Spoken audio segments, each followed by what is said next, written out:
എന്താ മിനിസ്റ്റർ പ്രതാപവർമ്മേ, ഗാഢമായിട്ടൊരു ആലോചന? എന്താ നിങ്ങൾ എന്നെ ഇങ്ങനെ പകച്ചു നോക്കുന്നേ? ഞാൻ മറ്റാരും അല്ലടോ, നിങ്ങളുടെ മനസ്സ് തന്നെയാണ്. നിങ്ങള് മാനസികമായി ആകെ തകരുകയാണെന്ന് എനിക്ക് മനസ്സിലായി.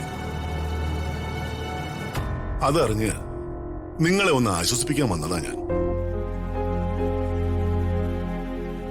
തികച്ചും അർത്ഥപൂർണമായ ഒരു ജീവിതമല്ലേ നിങ്ങൾ നയിച്ചത്.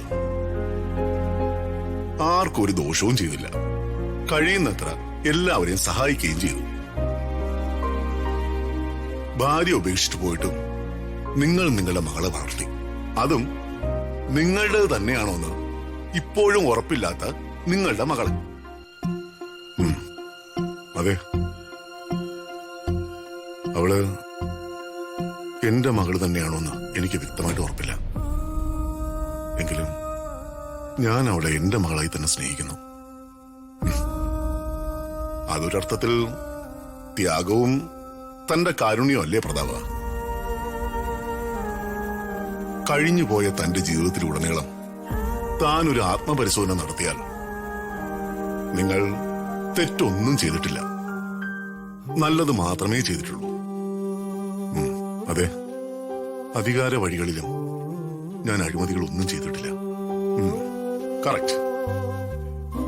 തനിക്ക് ആവോളാതെ ആകാമായിരുന്നു, അഴിമതികൾ ചെയ്ത് കുറെ കൂടി സമ്പന്നനാകാമായിരുന്നു.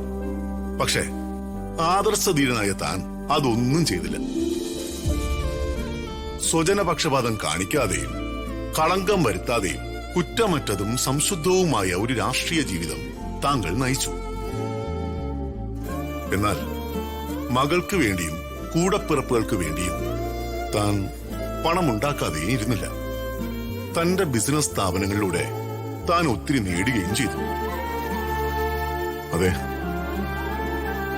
അതൊന്നും എനിക്ക് വേണ്ട. അതെല്ലാം എന്റെ മകൾക്കും കൂടപ്പിറപ്പുകൾക്കും ഉള്ളതാ. ദേ, ഈ ഹൃദയ വിശാലതയാണ് തന്റെ പുണ്യം.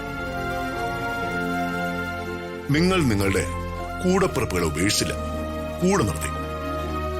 മാത്രമല്ല, ബാല്യകാലം മുതൽ തന്നോടൊപ്പം നിന്ന് ഒത്തിരി കഷ്ടപ്പെട്ട അംബിക എന്ന ചേച്ചിയെ നിങ്ങളുടെ സ്വന്തം അമ്മയെ പോലെയാണ് കരുതുന്നത്. അതെ,